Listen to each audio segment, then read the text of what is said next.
Good morning, good afternoon, and good evening, guys, from whenever and wherever you're joining us. Thanks for being here today for another Friday Fireside Chat on Reparenting Daily. I'm so glad that you're here. I thank you again for all of your support so far. We're coming up on a year of this program, so I do appreciate all of your continued support and presence and engagement with the program. And mostly, just to thank you for spending some time on your own journey. I mean, we're all out here struggling. I mean, guys, the world is on fire today. I mean, it has been for the past few years. Things are getting really tense. There are a lot of people who are struggling. And I hope that we can find some relief in this program, some stability, some grounding, a way to keep making steady progress that is hopeful and encouraging. Because we're all in need of some help today, you know. Many people are feeling lonely, afraid, isolated, depleted, on edge. There's a lot of change going on in the world. And, you know, my original topic today, haters and copycats, it makes me take some time to reflect on what does that actually mean, you know. In my process of building this program and reaching out to people to collaborate with and have on different voices, interviews, and so forth, I found that it's been a little challenging sometimes to get people who are willing to come on and interview for their own personal reasons. Maybe they don't feel secure where they're at in their journey, or they are afraid to be on camera, or there can be so many reasons, right?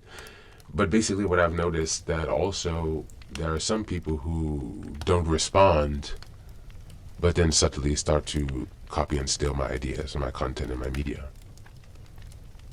There are some people who say on the surface, oh, that's cool, but then there are haters who never show any support.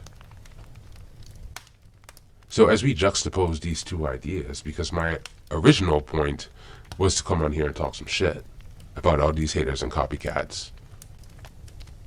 But given that introduction and given the stress and pressure that people are under, how about I give them some grace today? Everyone is struggling. Everyone is trying to find their way. Everyone is trying to stay above water. I get it.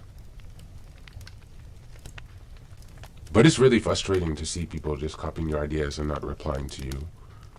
Or to see people being haters and pretending that they're actually supporters when they're not. Like, these things are really, really frustrating. And so, as I'm sitting here reparenting myself from the rage and anger that I said I wanted to cuss them out, because I had an attitude still sometimes, that inner teenager, you know, wants to get an attitude, because it is disrespectful in a way not to respond to someone, especially someone who has shown you support, and then you reply to them to thank them and they don't engage. Yeah, that's something. Maybe they're busy, they have their own life going on, that's fine. But when you don't reply and then start stealing my content, that's a little bit crusty. That's trifling. But in the spirit of being non-judgmental, they may have their life, but you know, this is business and it's a competition. Even if the point is just to help people, some people are so obsessed because of the survival mode to just monetize everything.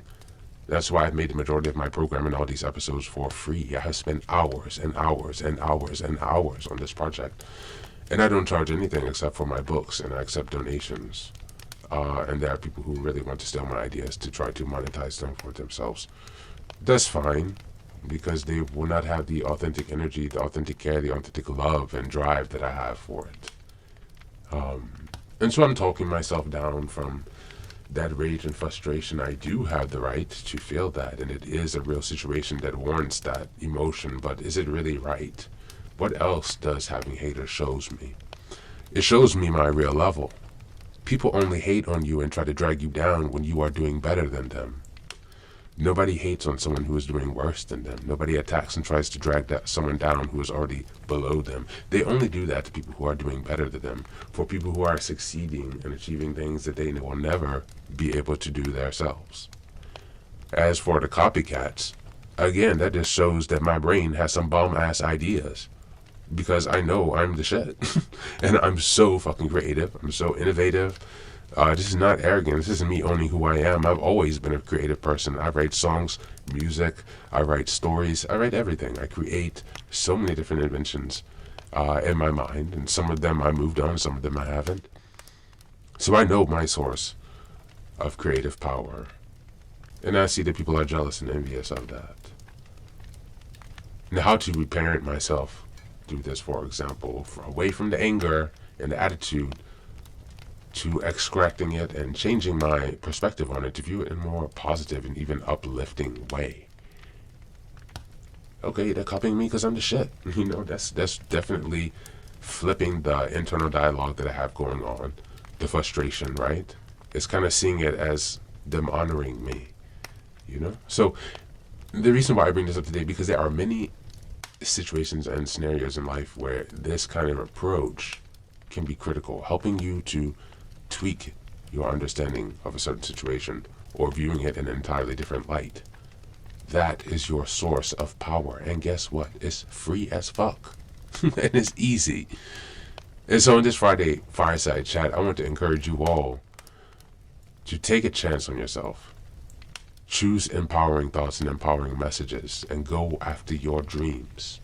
No matter how many haters and copycats there are, you will succeed.